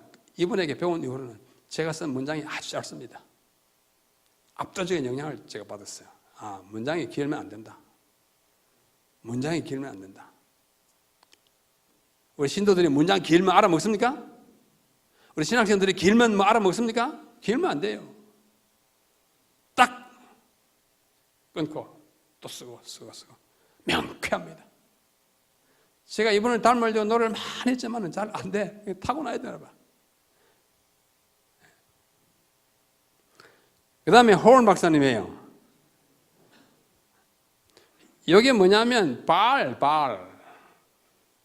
팔레스타인의 가나안에서 발굴한 바알 신상인데 요만해요. 앤드루스 대학교 고고학 박물관에 가면서 이분이 그 발견했어요. 제가 이분의 가르침을 받기 위해서 고고학 강의를 예루살렘에 들어갔습니다. 한 달 동안 강의를 듣는데 보엘세바로부터 단까지 매일 샅샅이 오전에 강의 듣고 오후에 탐사하고 이렇게 하기를 한 달 동안 했어요. 그야말로 모든 발굴해놓은 현장을 제 생각에 90% 이상을 우리가 답사했습니다. 성경에 어지간히 나오는 중요한 그 발굴해놓은 데는 다 갔어요. 아이까지 다 가고 다 갔어요. 아이성. 보통 뭐 여행 가면 거기는 잘 안 가잖아요.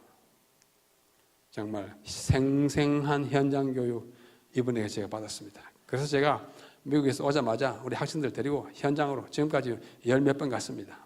여러분 가운데도 같이 가신 분 계시잖아요. 역사는 뭐냐? 어느 공간에 어느 시간대에 인간이 살던 흔적이잖아요. 성경도 그거예요. 시간, 공간, 인간이 없으면 역사가 아니고 우리는 배우지도 않고 연구하지 않습니다.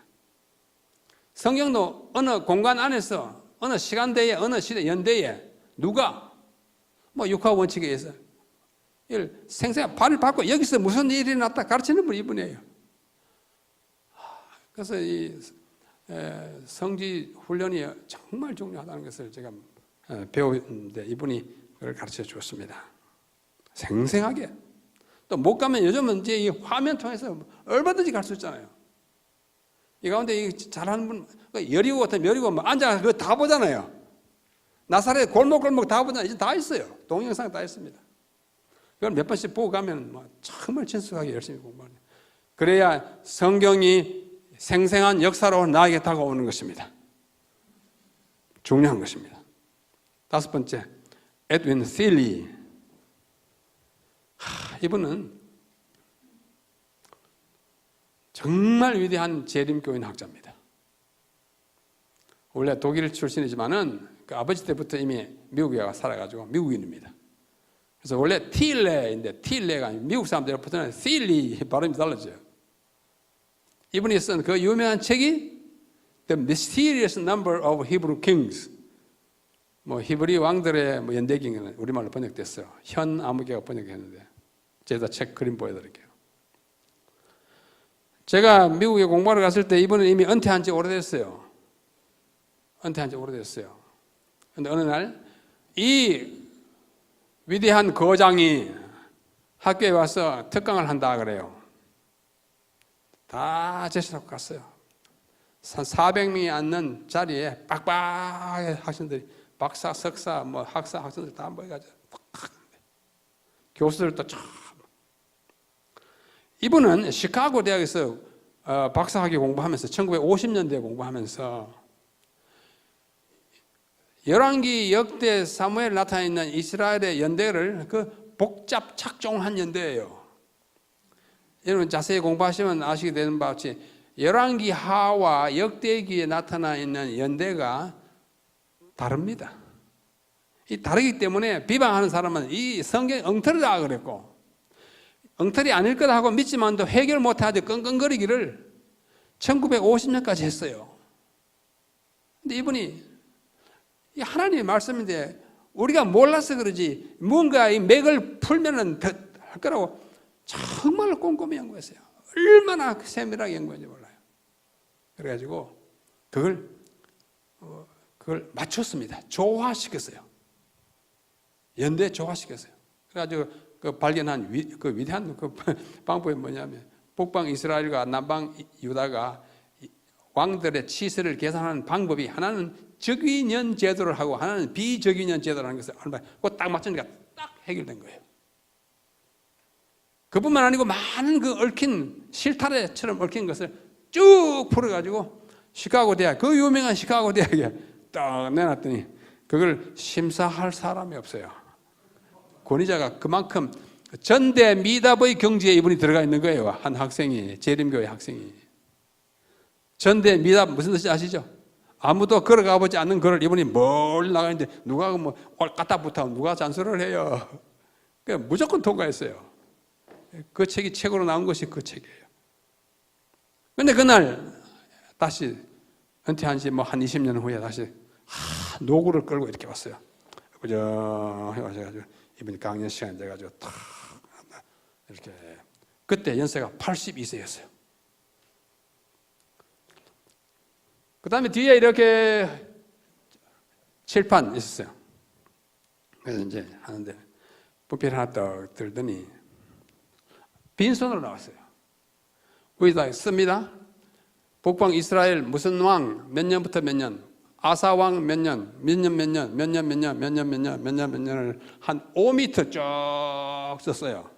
그 다음에 또 걸어오더니 유다 왕 요거 사이에 싱크로나이즈 연대를 이렇게 조화시켜가지고 요 왕과 요 왕 사이 요거 몇 년부터 몇 년, 몇 년부터 몇 년, 몇 년, 몇 년, 몇 년 딱 썼는데 한 3분 동안 이렇게 썼어요.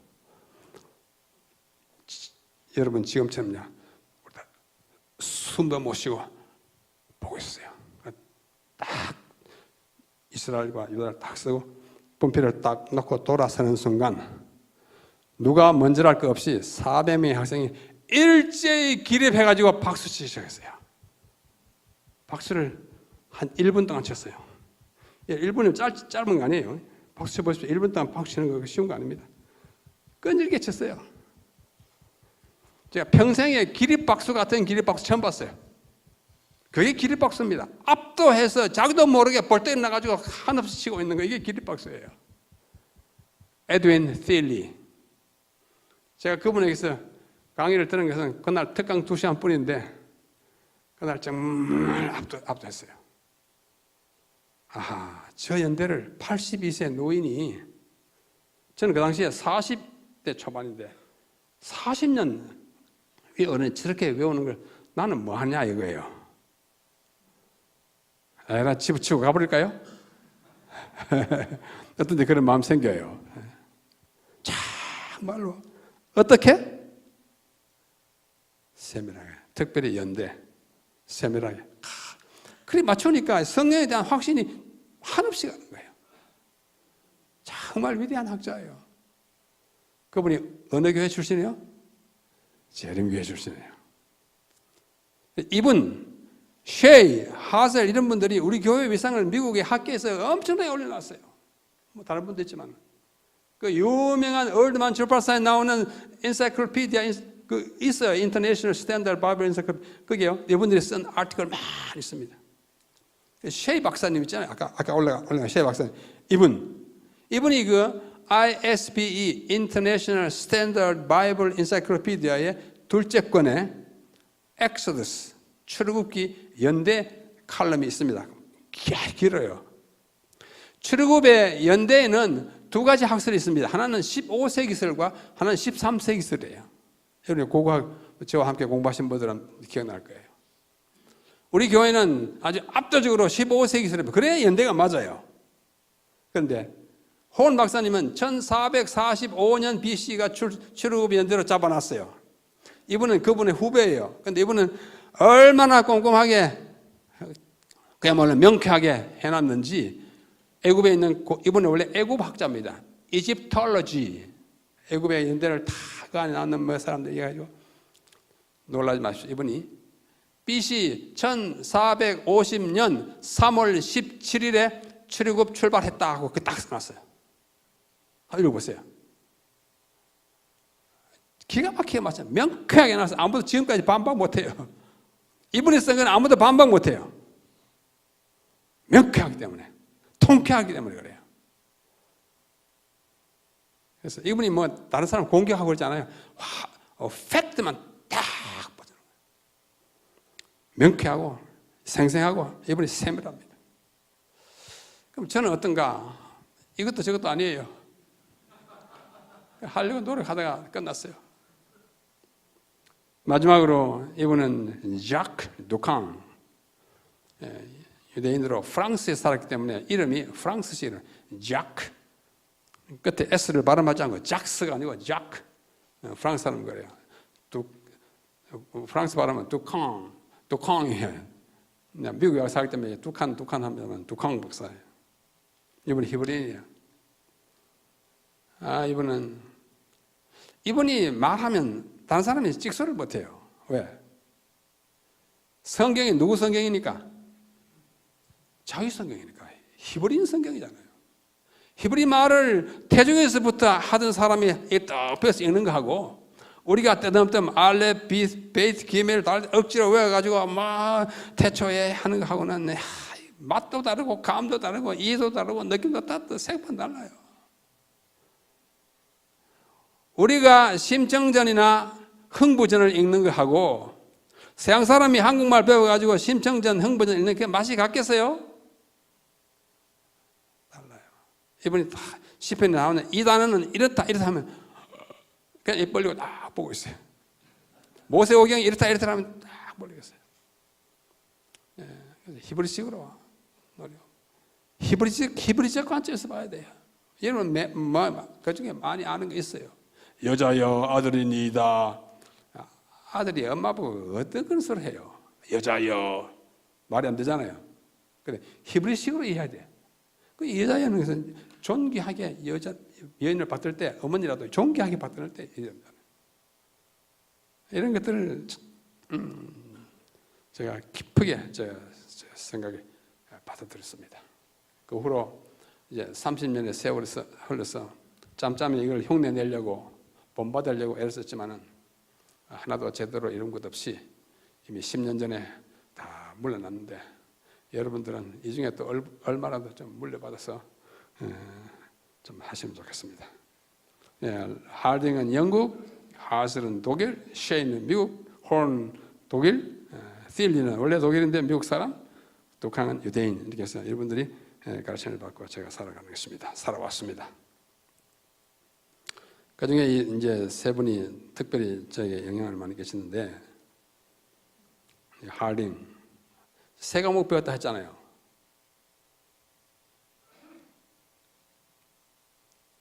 이게 뭐예요? 무섭죠? 비블리컬 프리칭을 공부할 때였어요. 비블리컬 프리칭은 성경적 설교법이잖아요. 성경에 나오는 것 가지고 이제 설교하는 것인데, 교리 설교, 뭐 인물 설교, 뭐 또 윤리적인 것 쭉 강의한 다음에 학생들이 한 번씩 나와서 실습시킵니다. 7분 내지 8분 설교하게 해요. 열이 해야 됩니다. 이제 시간이 흘러가면서 성경에 나오는 그 인물들에 대한 설교를 하게 되는데, 저는 그때 무슨 설교했냐면 나발과 아비가일 그 부부 설교를 했어요. 뭐 내용 다 잊어버렸지만 하여튼 그때 필리핀 출신의 한 학생이 다윗과 요나단 설교를 하게 됐습니다. 근데 이분은 학부에서 신학을 공부하지 아니하고 공과대학을 나왔는데 바이올린을 잘 켜는 재림교인이어서 이제 목회를 할까 해서 신학교에 온 거예요. 같이 공부를 하는데 다윗과 요나단에서 설교를 하니까 이 양반이 또 과거에 설교를 한 번도 안 해보신 분이고 공과대학 졸업해서 막 왔으니까 아마 설교할 내용이 아주 궁했던 것 같아요. 이름이 지금도 기억나네요. 콜라시온이라고 하는 친구인데 이 형제가 떡 나가더니 설교를 막 하는데, 여러분 우리가 듣기에도 한심하고 기가 찬 설교를 하고 있어요. 다윗과 요나단을 호모 섹스로 설교하고 있었어요. 동성 연애자다. 저는 이만큼 앉아 있었어요. 일본 학생, 인도네시아, 필리핀 뭐 이렇게 딱 우리 하딩 박사님은 저 뒤에 앉았어요. 이분이 아까 얘기했잖아요. 성경에 대해서 얼마나 고매한 견해를 갖고 있는 분에게 다윗과 요나단을 동성 연애자로 이야기 설교하는 것이 이게 너무나 불안한 거예요. 제가 하딩 박사 표정을 한번 봤어요. 벌써 눈썹이 후딱딱 하고 있어요. 그 굉장히 눈매가 맺었습니다. 불안하게 한 7, 8분이 갔어요. 끝났어요. 폭풍 전야.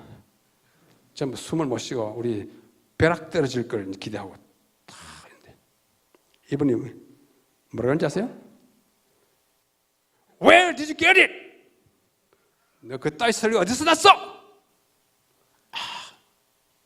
그래서 책을 이렇게 내보는데 다윗과 요나단을 동성연으로 한 그 책을 갖다 딱 보여주는 거예요. 뻘떡 나더니 If you preach it again, I will shoot you. 이런 음성으로 얘기했어요. 그 따위 설교 한 번 더 하면 난 너 쏴 죽일 거야. 청천벽력이에요. 쏴 죽일 거야. 성경을 그 따위로 해석하면 쏴 죽일 거야. 그날 받은 충격은 평생 잊지 못합니다. 그 다음에 설교할 사람들 다 물러가고 이분이 앞에 나가지고 남은 시간 동안요 하나님의 말씀을 그 따위로 취급하면 안 된다는 걸 참으로 비장한 말씀을 했어요. 참 무서웠어요. If you preach it again, I will shoot you. 그때 이후로 제가 설교를 다르게 합니다. 진실로 다르게 합니다. 설교할 때마다 이거 생각합니다. 하나님의 말씀을 내가 어떻게 다루고 있는가? 내가 총 맞아 죽을 설교를 하고 있는가? 다른 사람을 죽이는 설교하고 있는가? 살리는 설교하고 있는가? 그로부터 세월이 한 20년 흘렀습니다. 제가 미국에 있을 때 캘리포니아에 있는 어떤 분이 저한테 편지를 써보냈어요. 어떻게 주소라고. 우리가 듣기로는 브라더 남, 당신은 레슬리 하딩 박사의 제자라고 들었는데 아주 사랑하는 제자라고 들었습니다. 이번에 우리 하딩 박사님이 금혼식을 가지게 됐는데 과거에 제자로서 동료로서 그분과 겪은 그 에피소드, 재미있는 회고 이야기 있으면 잠시 써가주면 우리가 금혼식 날 그분에게 서프라이즈로 모르게 해가지고 이렇게 헌정을 하려고 합니다. 그러니까 가만히 생각하니까 뭘 쓰나 쓸 게 많지만 또 공부하는 학생이니까 바쁘잖아요. 어느 날 도서관에 가서 썼어요. 잘 썼어요. 제목이 뭔지 아세요? 제목이 이거예요. If you preach it again, I will shoot you. 제목을 딱 써놓고 끝나라 있으냐. 지금 이야기한 것을 쫙 해가지고 우리 식으로 하면 A4 용지에 한 서너 페이지 타이핑 쳐가지고 보냈어요. 그분이 보고 많이 웃었을 겁니다. 우리 총 맞을 설교하지 맙시다. 총 맞을 설교하지 말아야. 성경에서 예수님을 보여줘야 되는데 어떻게 이 동성연애가 다 뭐예요? 예? 또 근래는 또 뭐 이상한 얘기가 자꾸 돌아. 노아의 아들 함이 아버지에게 동성연애 했다. 하딩 박사님은 들었으면 똑같은 얘기 할 겁니다. 그러니까 들었어요, 안 들었어요? 아니에요. 표현이 비슷하다 해가지고 그렇게 이게 진짜 해석이다 하는 사람 참 곤란합니다. 가장 근래 바로 작년에 나온 득항 박사의 창세기 주석에 보면 그게 SDA-IBC입니다. SDA 바이블 코멘터리가 이미 60년 지나갔어요. 코멘터리가 60년 지나가면 그거는 헌책이에요. 안 봐요.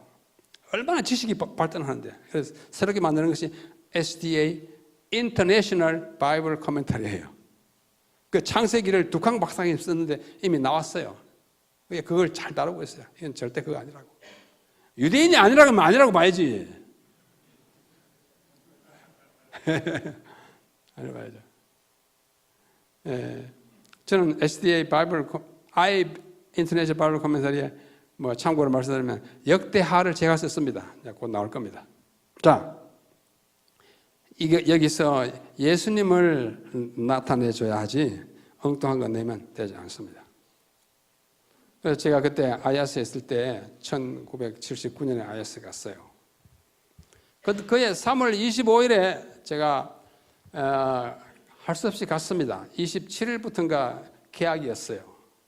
왜 할 수 없이 갔냐면 그때 제 어머님이 중병에 걸려서 암으로 오늘 내일 할 때였어요. 가야 하나 말아야 하나 가야 하나 말아야 하는데 그 당시 저와 동행한 학생이 누구냐면 김군준 목사님, 하홍팔 목사님, 고영 목사님 이 세 분과 함께 제가 가야 되는데 이분들이 다 나 때문에 그때까지 못 갔어요. 근데 계약은 다 됐고 그때 우리 김종화 우리 학장님이 가라고.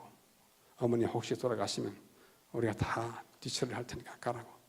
갈 수밖에 없어요. 왜? 학교에서 보내는데 그것도 수업도 안 하고 있는데 차질 나면 곤란해요. 또 늦게 가면 한 학기씩 지나가면 안 되고 할 수 없이 무거운 발걸음을 내가 갔는데 3월 25일 갔는데 한 3주일 지났는 4월 16일까지 그때는요 한 번 가면은 비자 받아까지 가야 되고 오면은 또 받아가요. 내가 그 비자 받는데 여러 달 걸렸어요. 그 당시에. 근데 그것 때문에 못 갔어요. 그것 때문에 빨리 안 갈 수 없었어요. 4월 16일이었는데요. 이게 아야스잖아요. 지금 아야스. 캠퍼스는 달라. 옛날 지금 AUP 그 있을 때예요. 4월 16일 그 더운 날 갑자기 우리 아파트에 우리 학생 같이 있는 아파트에 세 분이 딱 예고 없이 왔어요. 알폰소 로다 그 AUP 그 당시에 총장이었습니다. 레슬리 하딩 세미나리 원장이었고 레이먼드 홈스 세미나리 교수였어요. 설교학 교수. 이 세 분이요. 거장 세 분이서 우리 학생 아파트에 딱 들어와요. 우리 학생들은 이거 뭐 어른들 학교에 캠퍼스 어른들이 왔으니까 막 인사하고 있는데 저는 알았어요. 이 어른들이 우리 어머니의 부고를 가져오는 것이 확실하다. 저는 직감을 알았습니다. 딱 앉았어요. 이 세 분입니다. 로다는 필리핀의 전설적인 인물이에요. 하딩, 홈스. 하더니 이 로다 총장이 제 손을 딱 잡으면서 브라더 남, 내가 오늘 슬픈 소식을 가져와서 정말 마음이 아프다. 저는 벌써 울기 시작했습니다. 정말 안 되는 일이지만 어머니가 돌아가시다는 부고 전보가 대학 그때는 아무도 전화 없어요. 방마다 전화 없어요. 그래서 제가 울음을 참지 못해서 방 한쪽으로 들어가서 울고 있었어요. 그랬더니 김군정 목사님이 제일 어른이시니까 오시더니 목사 어른들이 계시니까 진정하고 나가자고 그래 눈물 닦고 나왔어요. 나왔는데 이 하딩 박사님이 제가 그분을 한국에서 저기 익스텐션 스쿨 할 때 뭐 통역도 하고 그래서 아주 친하게 됐었는데 그날따라 다 친하게 이게 말씀하세요. 그러면서 간단히 예배를 드리는데 이사야 6장 1절로 3절 말씀을 인용하시더라고요. 읽어요. 오시아 왕이 죽던 해에 내가 본즉 주께서 높이 들린 보좌에 앉으셨는데 영어로 I saw the Lord sitting on a throne, lofty and exalted. 그러면서 옷자락이 성전에 가득하고 그 다음에 뭐 천사 스라비 뭐 카도시 쭉 하면서 저를 다 바라보면서 brother nam 다 brother 하잖아요. 오시아 왕이 그렇게 사랑받고 존경받던 왕이 죽었어. 그 해 이사야는 그 죽던 해에 그 죽음만 보지 않고 하나님의 보좌를 봤어. 보좌는 통치자의 좌석이잖아요. 왕은 지상에서 죽었지만 하늘에 하나님이 여전히 보좌 안에서 다 in control. 컨트롤하고 있는 거야. 너 지금 눈물 흘리고 있는데 그 눈물을 투시하여 하늘의 보좌를 보기 바란다. 이랬어요. 와, 진짜 감동적이었어요. 여러분은 지금 그 감동 못 느껴요. 어머니도 돌아가시지 않았고 눈물도 안 흘리니까. 눈물을 뚝뚝 흘려야 돼. 눈물을 through your tears 하늘의 보좌를 바라보기 바란다. 감사하다고 간절히 기도해주고 세어른이 가셨어요. 슬픔의 순간에도 하나님은 통치하신다 그거예요. 그날 이후로 제 인생관이 달라졌습니다. 어지간한 하늘에서 벼락 떨어지는 수도 오케이, God is in control. 하나님 여전히 살아계시고 다 한다. God is in control. 하나님 보좌에 여전히 계신다. 그렇게 삽니다. 사람들이 저보고 뭐라 하는지 아세요? 어떤 사람들은 남 목사 보수 꼴통 그럽니다. 뭐 그렇게 좀 풍기긴 했나 봐. 꼭 그것만 안 해요. 어떤 사람은 뭐라는지 아세요? 자유로운 영혼 남대국 이러더라고 또. 나 둘 다 싫어해요.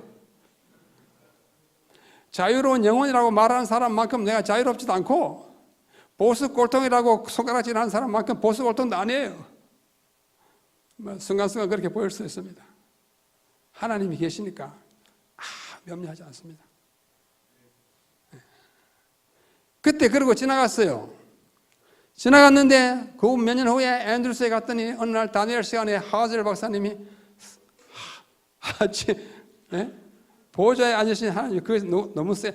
딱 그때 이사야 6장 3절 6장 1절 생각이 났어요. 하딩 박사님이. 근데 그 하려고 했다 유고슬라비아 학생이 갔다가 나중에 또 돌아버리니까 하젤 박사가 내가 이거 하겠다 했더니 너 진짜 하겠냐 그래요. 해보겠습니다. 앞에 이미 지극히 높은 자의 성도에 대해서 내가 실패했잖아. 한번 해보라고. 지금까지 내가 여러 사람 제시해가지고 했는데 하다가 말고 했는데 이번엔 내가 한번 성공해볼래? 그러면 해보겠다고. 그래가지고 그분이 지도교수가 돼가지고 쓴 이분이 하슬 박사님 지도교수가 쓴 논문이 이겁니다. The throne of God motif in the Hebrew Bible. 히브리 성경 구약에 나타난 하나님의 보좌 모티프예요. 하딩 박사님이 저를 위로하려고 한 말씀이지만은 바뀌었어요. 몇 년 후에 또 다른 둘 다 하시야 하딩 하슬 이 두 하선생님을 통하여 제가 보좌를 연구하게 되었고 보좌에 대해서는 저보다 더 많은 자료를 갖고 있는 분이 세상에 없을 겁니다. 오랫동안 보고 해서 결국 이걸 써서 하나님의 은혜로 이분들의 지도로 마치게 되었습니다. 이게 그 틸리 박사가 쓴 그 Mysterious Number of Hebrew King 우리말로 번역된 거예요. 제가 번역을 좀 자세히 보니까 조금 엉터리된 부분이 많이 있더라고요. 또 아주 어려운 부분은 빼먹어버리고 그럼에도 불구하고 우리 얻을 것은 많아요. 이왕 나온 책이기 때문에. 그래서 이런 어른들이 이제 가르쳐주는 것 그런 것을 제가 삶을 통하여 이 가르치는 미니스트리를 통해서 구현해보고자 노력하면서 지나온 것이 저의 삶입니다. 우리 사랑하는 우리 목회자 여러분, 우리는 정말 죽을 각오로 준비하면서 목회하셔서 많은 영혼들을 살리기 바랍니다. 신학과 그리고 목회는 누구든지 희망할 수 있습니다. 누구든지 공부할 수는 있습니다.